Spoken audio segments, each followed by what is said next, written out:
Hello and welcome to the Healing Streams Reflection.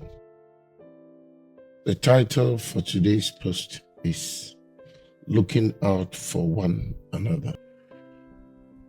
Beloved, how do you treat the people in your life? Do you seek their good and make sacrifices for their betterment?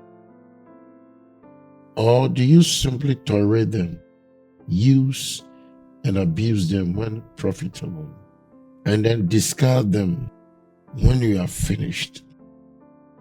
Too many people hold to the adage, look out for number one. In this me first generation, how do we go about restoring respect to our interactions with others? Jesus declared that next to loving God, the second most important thing is to love our neighbor, Matthew 22:39. But in this day and age, what does loving our neighbor look like? We find the answer in several New Testament passages known collectively as the one another's. First, love one another. John 13:34-35. Jesus repeatedly stressed treating others, even embittered enemies, with the utmost love and respect. Nowhere does the Bible instruct us, love your neighbor if. Instead, Jesus simply declared, a new command I give you, love one another. As I have loved you, so you must love one another. This type of loving gives others a glimpse of who Jesus really is. By this, all men will know that you are my disciples if you love one another. John 13:35. Secondly, restore one another and carry each other's burden. Galatians 6:1-2. Many of us think we have the first part of this passage down pat. If someone is caught in a sin, you who are spiritual should restore him gently. Galatians 6:1. Doesn't this mean we have the right to shine light into the dark parts of someone else's life? The answer is no.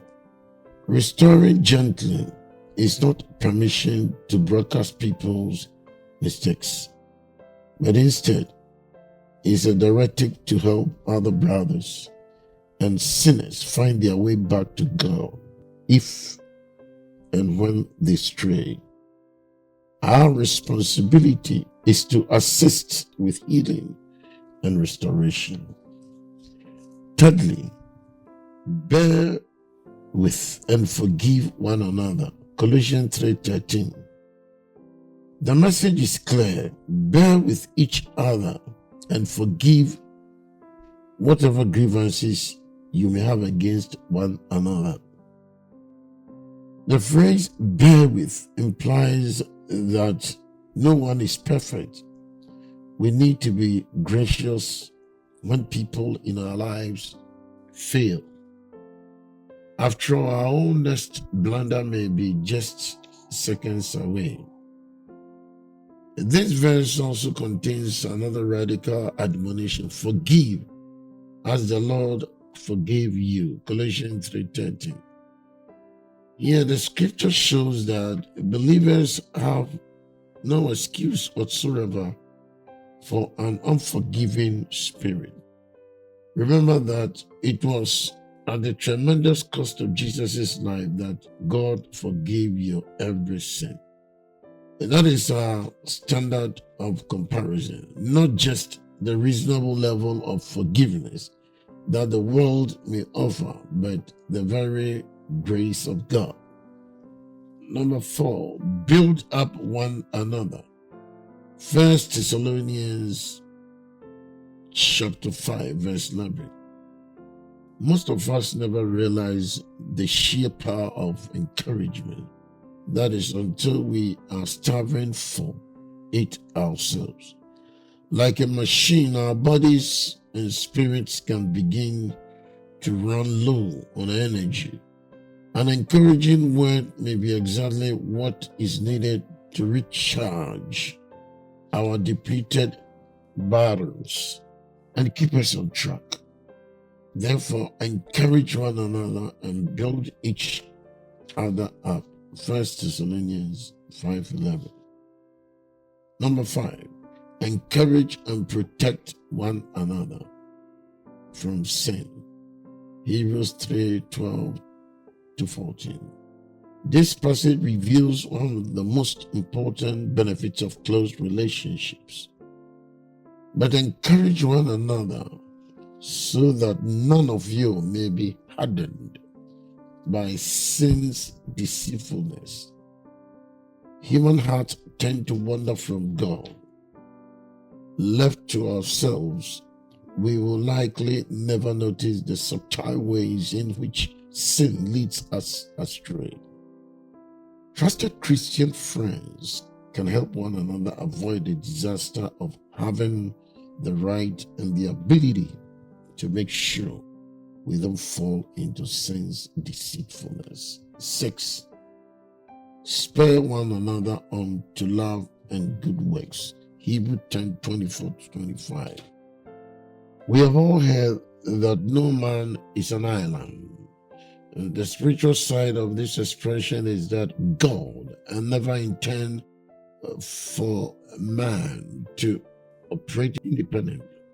In fact, the first thing that God deemed not good was Adam's aloneness. Genesis 2:18. What we cannot achieve alone may be a simple accomplishment for a group. Also, working together keeps us in a mindset of love, cooperation, effectively, preventing us from becoming a vast collection of islands floating through life independently. 7, confess sin to and pray for one another. James 5:16, because Jesus is our Redeemer, as 1 Timothy 2:5 informs us. We have no need for earthly middleman between God and ourselves.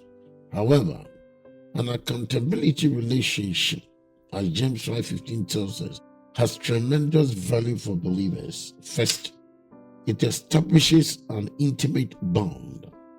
Praying for someone else fosters deep love and friendships.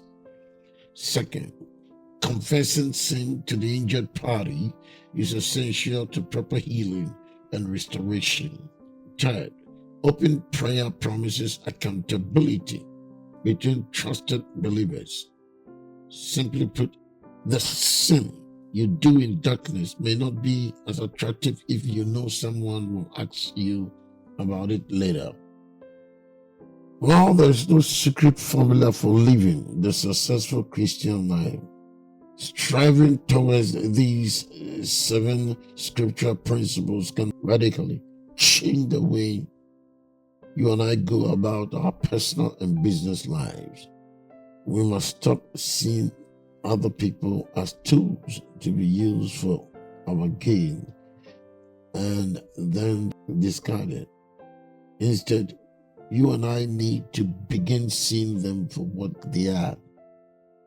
Individuals whom Christ loved so much that he gave his life for them, just as he did for us. Then you and I can start to recognize our own identity as one of the many one another's. Thanks for listening. Enjoy your day, and may God richly bless you.